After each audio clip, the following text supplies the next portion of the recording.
Y si hablamos de diabetes tipo 2, tenemos que hablar de la insulinización, que se ha mencionado ya a lo largo de este evento. Y ese proceso de insulinización muchas veces es entendido como un fracaso personal, ¿no? Y bueno, has llegado hasta aquí, vas a tener que ponerte insulina. Vaya. Bueno, de todo ese proceso vamos a hablar ahora con una persona que está diariamente atendiendo a personas con diabetes tipo 2, que viene desde Barcelona, del Hospital Clínic de Barcelona, y que es la enfermera y educadora en diabetes, Daría Roca, para la que pido un fuerte aplauso. Daría.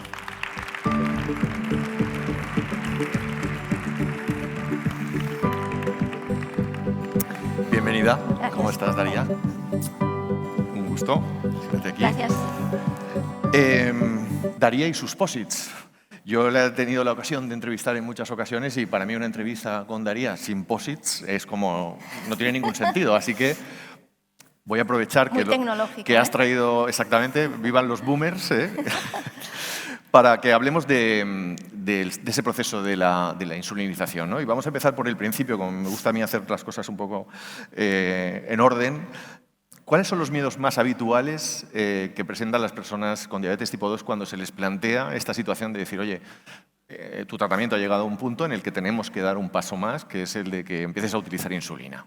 Bueno, en primer lugar, hago un darte las gracias por darme la oportunidad hoy de estar aquí y poder charlar un rato contigo de un tema que creo que es muy interesante y que aunque sé que ha sido todo un poco difícil, ¿no? Como decía Johan Cruyff, salir y disfrutar, y eso es lo que vamos a hacer en este ratito. Así que agradecerte a ti y a todo tu equipo. Gracias a ti. Pues la verdad es que es un miedo porque probablemente como profesionales hemos cometido errores, ¿no? Y muchas veces el profesional ha dicho, si no haces esto, eso que no hace nadie aquí, ¿no? Si no haces esto, llegará la insulina, ¿no? Y eso, al final, el paciente, ¿cómo lo vive? Ostras, pues como lo viven mis hijas cuando les digo, si no haces esto, no miras la tele, ¿no? Y eso se vive como que están haciendo algo mal, ¿no? Y eso en realidad no es así. De hecho, está descrito y se recomienda que desde los primeros momentos, quizá no el primer día que viene con el diagnóstico de diabetes, pero que la insulina se mencione desde los primeros momentos en el cual un paciente se diagnostica, porque está descrito. La progresión natural de la diabetes, independientemente de lo que haga el paciente, la mayoría de ellos van a necesitar insulina en un futuro más largo o más corto. Pero eso, y la insulina al final, los que no tenemos diabetes tenemos insulina. Es decir, no es algo malo.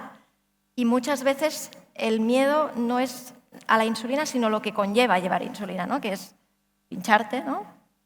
Que es que puedo tener una hipoglucemia, que va a tener que cambiar mi rutina. Es más, bueno, están descritas las barreras, la resistencia psicológica a la insulina, quiero decir que es algo que está descrito. Pero un mensaje, ¿no? Yo diría que, voy a sacar un post-it que hemos hecho pruebas antes, la insulina es una herramienta más, es decir, no es el escalón final, es algo que nos va a ayudar a controlar nuestra diabetes y es muy importante, y eso para los profesionales que nos estén escuchando, que creo que hay alguno, mencionarla en las fases tempranas. Es decir, no esperar y no anunciarla cuando ya es necesaria, obviamente, ¿no? Tú hablabas ahora en tu introducción de que la llegada de la insulinización, mejor dicho, a la diabetes tipo 2 es entendida como un castigo, ¿no? Es decir, oye, has hecho algo mal. ¿Cómo se puede acabar desmontando un poco ese mito para, de alguna forma, quitarle esa culpa a la persona con diabetes? Pues, como te he dicho, yo creo que es importante mencionarla, al principio, e irla mencionando. Es decir, lo hablaba antes con Andrea, ¿no? Ella me dice, yo hago una escalerita, ¿no? Cuando alguien empieza con una diabetes, le digo, pues mira, el objetivo del tratamiento de la diabetes es que los valores de glucosa estén lo más próximo a la normalidad. La normalidad entendida para una persona con diabetes, obviamente, ¿eh? Y eso requiere, tenemos unos escalones, tenemos unos algoritmos de tratamiento, y no es que fracasemos, sino es que ese páncreas necesita más ayuda, ¿no? Y vamos escalando. También está descrito que los profesionales tardamos en escalar el tratamiento, ¿no? Que a veces hay que ser un poquito más, bueno, ir un poquito más rápido, ¿no? Porque si no, está descrito además que se tarda mucho en insulinizar a un paciente y por también una propia resistencia a lo mejor de los propios profesionales. Es decir, que al final la culpa no es solo de un lado. Yo creo que es importante tener presente que es una herramienta más, que la tenemos y que es eficaz para llevar pues a esos valores que queremos a las personas con diabetes. Para desmitificar un poquito más todo este proceso, me gustaría que habláramos de ese camino, ¿no? Que empieza evidentemente con vosotras, formando y educando. ¿Cómo es vuestro papel en este caso? ¿Qué es lo que decís? ¿Cómo arrancáis un poco esta comunicación de lo que tiene que llegar o de lo que va a llegar? Yo creo que es muy importante cuando recibes al paciente explorar las creencias que tiene el paciente respecto a esa diabetes. Y esas creencias muchas veces están marcadas por lo que el paciente ha vivido. Si tiene algún familiar con diabetes, si conoce a alguien con diabetes, la experiencia previa y la creencia que uno tiene respecto a la diabetes va a marcar mucho el camino que va a seguir. Y si eso no se explora y se obvia, pues a veces el camino es más difícil, ¿no? Ha salido en muchas ocasiones en las dos ponencias previas la información, la educación, que recae sobre la enfermera, pero que es responsabilidad de todos los profesionales. Los endocrinólogos, los médicos de atención primaria, las enfermeras de atención primaria. Le pedimos mucho a la primaria, que eso también quiero sacar una lanza a su favor. Tienen que saber de diabetes, de hipertensión, de dislipemia, ¿no? Y es la puerta de entrada muchas veces de la diabetes tipo 2, pero es importante, pues como digo, ¿no? Ir explicando, acompañando, dando la información a medida que la vamos necesitando. La verdad es que la diabetes requiere mucha participación del paciente, es decir, la carga recae sobre él y nuestro rol es tratar de acompañar, de informar, de educar a medida que lo va necesitando, dotarlo de los conocimientos, las habilidades y las actitudes para poder conducir su diabetes, ¿no? Yo siempre digo que enseñamos a pescar, no damos el pescado, ¿no? Porque al final el paciente nos ve 3, 4, 5 veces al año y el año tiene 365 días. Y nuestra labor, al menos, es que ese paciente tenga las herramientas para poder tomar decisiones en su día a día. Y eso para mí es clave porque les da seguridad. Y al final, la educación terapéutica ha demostrado que mejora los resultados, que mejora la calidad de vida, los conocimientos, la adherencia, y hay que luchar por ello. La seguridad de la que tú estás hablando, es decir, el dar esa información, es la mejor herramienta contra los miedos. Este proceso de insulinización genera algunos miedos que conocemos, ¿no? Por ejemplo, el miedo a las inyecciones, el miedo a que cambia el manejo de día, ¿no? Que tienes que empezar a hacer cosas que no hacías antes, a contar hidratos a lo mejor de una forma un poquito más exacta. ¿Cómo introducís al paciente con diabetes tipo 2 un poco en estos grandes cambios que supone la vida? Es decir, ¿qué herramientas, entiendo que un poco también emocionales, utilizáis para convencerlos? Sí, no siempre decimos que hacemos psicoeducación, ¿no? Yo creo que cuando viene un paciente con diabetes que te muestra una emoción como es el miedo, yo creo que primero lo que hay que hacer es validar la emoción, ¿no? Al final es algo que a nadie le gusta tener miedo, ¿no? Y cuando uno tiene miedo, yo creo que siente que tiene cierta debilidad. Entonces, validar la emoción y explicarle, ¿no?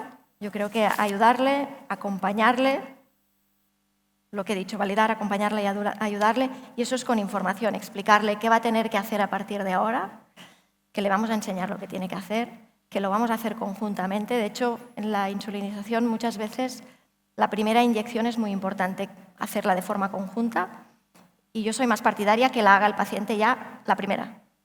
Es decir, si no se ve capaz, pues tenemos herramientas para poder hacer demostraciones, pero acompañarlo, inclusive cogerlo con él y que lo haga él en consulta, ¿no? Empieza y que a tener vea tacto y sensaciones, que ¿no? tenga el tacto, que tenga las sensaciones. Muchas veces se empieza con una basal. También depende del momento, ¿no? Cuando el paciente empieza con una basal, probablemente no tiene esa clínica que se encuentra mal y que hay veces que hay que empezar ya con insulina rápida y lenta. Pero si empieza con una basal, la puedes poner en la consulta, es una vez al día, la puedes hacer en consulta y que el paciente lo haga.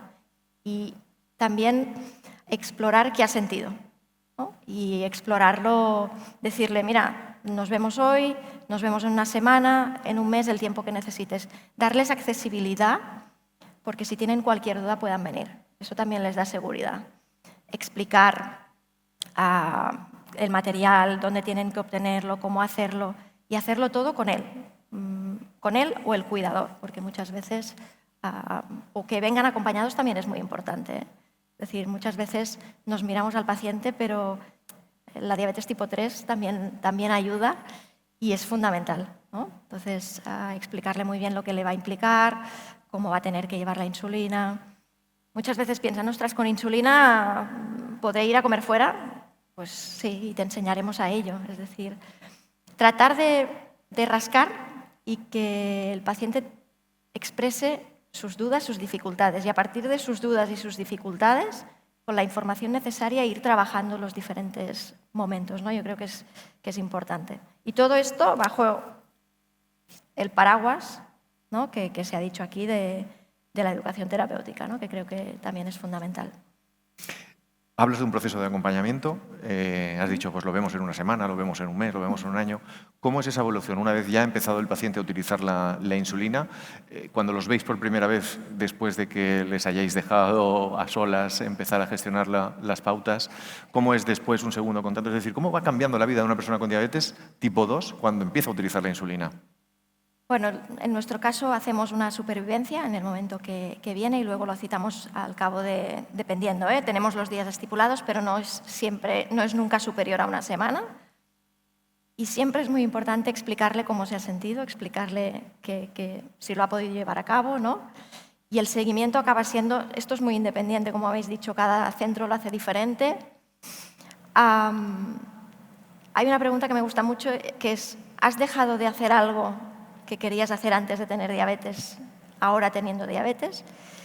Y la verdad es que la mayoría de las personas te dicen que no, que han seguido haciendo. Cambia la rutina, es obvio, es decir, y yo creo que hay que sacar de nuestras típicas frases que decimos de vas a poder hacer una vida normal, ¿qué es la vida normal? La normalidad está sobrevalorada, al final cada uno hace su vida, ¿no? Sí que cambian las rutinas, obviamente, ¿no? Uno tiene que tener en cuenta pues que ha de llevar consigo la insulina, que ha de llevar consigo glucosa. Cambia la manera como te afrontas a la comida, ¿no? En muchas ocasiones hay que comer, no hay que cambiar grandes cosas si uno lo hace de forma equilibrada y saludable, pero sí que hay que mirar e identificar los hidratos de carbono famosos. Y eso hay que enseñarlo. Pero la verdad es que si se hace, es clave el abordaje que se hace en el debut, porque todo el mundo recuerda, los niños, los papás, pero el adulto con diabetes tipo 2 todo el mundo recuerda cuando le diagnosticaron, y la información que damos y cómo la damos es clave. Y eso hay que ser muy curoso, sobre todo en el lenguaje, ¿no? Abandonar los diabéticos, sino las personas con diabetes, ¿no? Las personas con enfermedades. Y la verdad es que es un proceso muy bonito porque la gente viene con miedo, como has dicho, y el agradecimiento a la información y a la formación a los 6 meses y al año es muy bonito, la verdad. Pero eso tiene que ser, como hemos dicho antes, un trabajo de equipo. Y poner insulina no es, ¿no? Yo creo que, lo has dicho, es saltar al vacío, ¿no? Es que es como que salto al vacío, es el último escalón. Yo creo que es seguir el camino, ¿no? Y creo que este es un mensaje que hay que explicar muy bien, que poner insulina no es saltar al vacío. Y si el paciente lo percibe así, es porque se ha trabajado así antes. Y entonces cuesta mucho, a lo que se ha asumido cambiar la visión. Por eso creo que los profesionales aquí hemos de tener muy presente que es muy importante cómo decimos las cosas. Y preguntar cómo lo ha entendido el paciente o qué ha entendido, porque esto nos permite identificar cómo ha llegado el mensaje, ¿no? También. En algunas ocasiones que hemos podido hablar con personas con diabetes que han vivido este proceso de insulinización, al final acaban hablando en positivo, te reconocen el miedo. No sé si podrías constatarnos que efectivamente casi el 100% de las personas que acaban utilizando insulina dicen, ¿cómo podía pensar yo esto inicialmente y ahora me ha cambiado todo? ¿Esto es así? Sí, esto es así en muchas cosas en la vida, ¿no? Que uno se piensa que es de una manera y luego cuando lo vive es totalmente diferente, ¿no? Yo quizá no diría el 100%, pero el 90% sí que hace un cambio y lo vive de forma positiva.